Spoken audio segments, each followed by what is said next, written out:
सामने 2017 के पहले था। केंद्र सरकार की योजनाओं को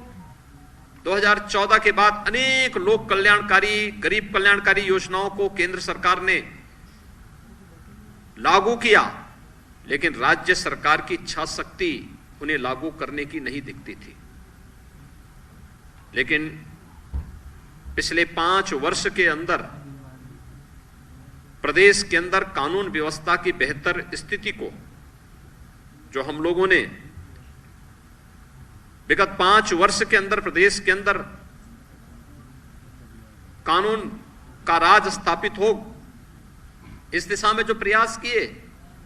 देश के अंदर, उसका एक विश्वास के रूप में बदला।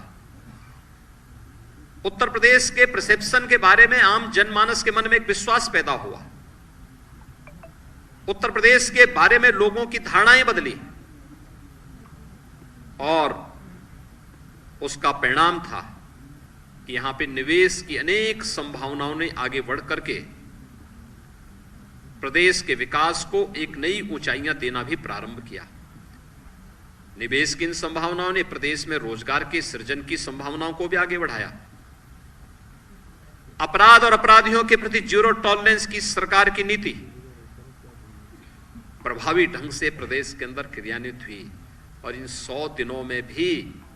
प्रदेश के अंदर हमारी सरकार ने 844 करोड़ रुपए की माफियाओं की और पेशेवर अपराधियों की संपत्ति को जब्त करके अपनी उस प्रतिबद्धता को एक बार फिर से सबके सामने प्रस्तुत किया है। अगर मैं देखूं तो अब तक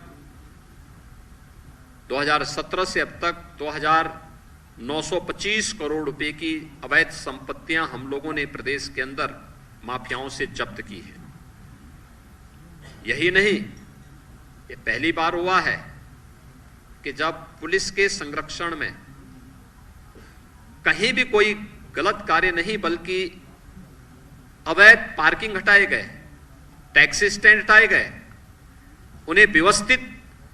स्वरूप नगर निकायों के साथ मिलकर के भी प्रदान किया गया और आज लगभग प्रदेश के अंदर 68,700 से अधिक अतिक्रमण स्थल, जो सड़कों पर अतिक्रमण बनाए गए थे, आवागमन को बाधित करके किए जाते थे, उनको हटाया गया। 76,000 से अधिक अवैध पार्किंग स्थल भी मुक्त किए गए और वहां पर अब वाहनों की पार्किंग की सुविधा प्रदेशवासियों को प्राप्त हो रही है। और ये पहली बार हुआ कि धर्मस्थलों से माइक हट जाएं और अनावश्यक शोरगुल से लोगों को मुक्ति मिले। 1,20,000 से अधिक ऐसे माइक थे जो या तो हटाए गए या फिर उनकी वॉल्यूम को कम किया गया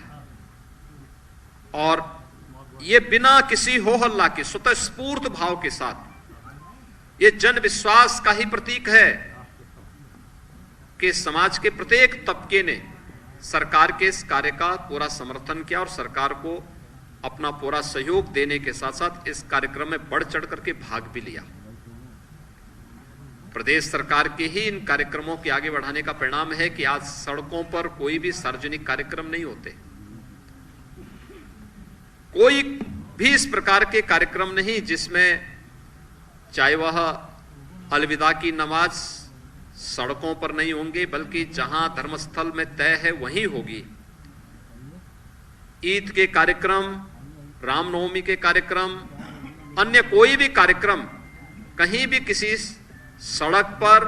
प्रदर्शन के माध्यम नहीं बने। बड़ी शालीनता के साथ, शांतिपूर्ण तरीके के साथ ये सभी कार्यक्रम प्रदेश के अंदर संपन्न हुए और प्रदेश ने इन सभी कार्यक्रमों को आगे बढ़ाने का काम किया। पास्को एक्ट के अंतर्गत भी प्रभावी कार्रवाई करते हुए महिला और बालिकाओं के प्रति अपराधियों को कोई भी अपराध करने वाले अपराधियों को भी न केवल सजा दिलाई गई बल्कि उसकी प्रभावी पैरवी करते उसे कटघरे में भी खड़ा किया गया। और ये पहली बार हो रहा है जब प्रदेश के अंदर बड़े पैमाने पर अग्निशमन केंद्र की स्थापना करने के साथ साथ आज उत्तर प्रदेश हर तहसील में अग्निशमन केंद्र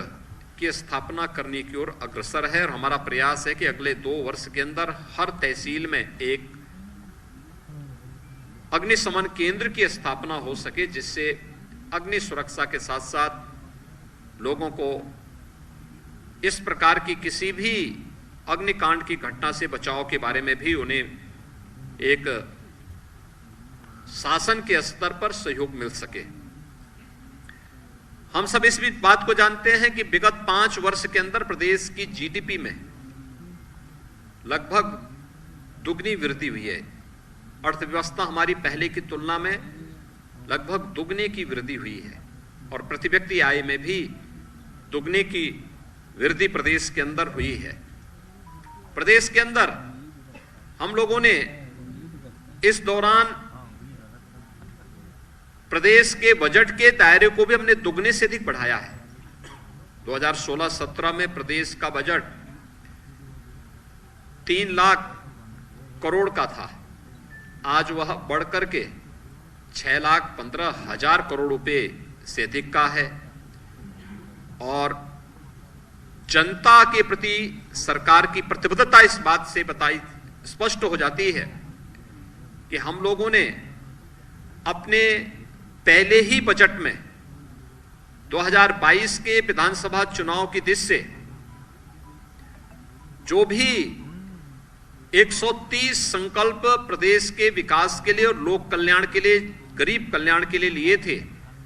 उनमें से पहले ही बजट में हम लोगों ने 97 संकल्पों को पहले ही बजट में लेकर के प्रदेश की जनता के प्रति और प्रदेश के विकास और समृद्धि के प्रति अपनी प्रतिबद्धता को भी सरकार ने बहुत स्पष्ट कर दिया है। जो शेष 33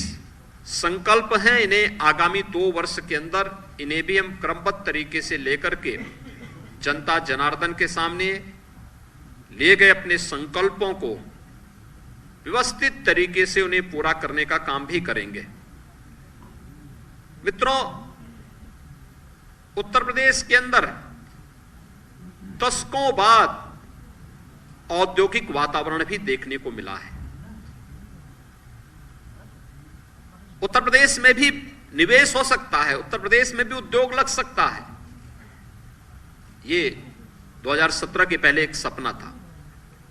आज ये हकीकत में बदल रहा है। 100 दिन के अंदर आदरणीय प्रधानमंत्री जी के मार्गदर्शन में, उनके सानिध्य में 80,000 करोड़ रुपए से अधिक की परियोजनाओं को शिलान्यास करने के लिए आदरणीय प्रधानमंत्री जी ने कृपा पूर्वक अपना समय दिया और इसी राजधानी लखनऊ में एक कार्यक्रम हमारा संपन्न हुआ। यही नहीं, इन 100 दिनों में हम लोगों ने प्रदेश के अंदर, यानी ये जो 80,000 करोड़ रुपए से अधिक की परियोजनाएं, लगभग 1400 से अधिक परियोजनाएं इसके अंदर कवर हो रही हैं। और प्रदेश ने पहली बार उत्तर प्रदेश डाटा सेंटर स्थापित करने का एक हब बन रहा है। हम लोगों ने, प्रदेश सरकार ने इसकी अपनी एक policy, Uttar Pradesh data centre नीति भी प्रदेश के अंदर लागू की और इसमें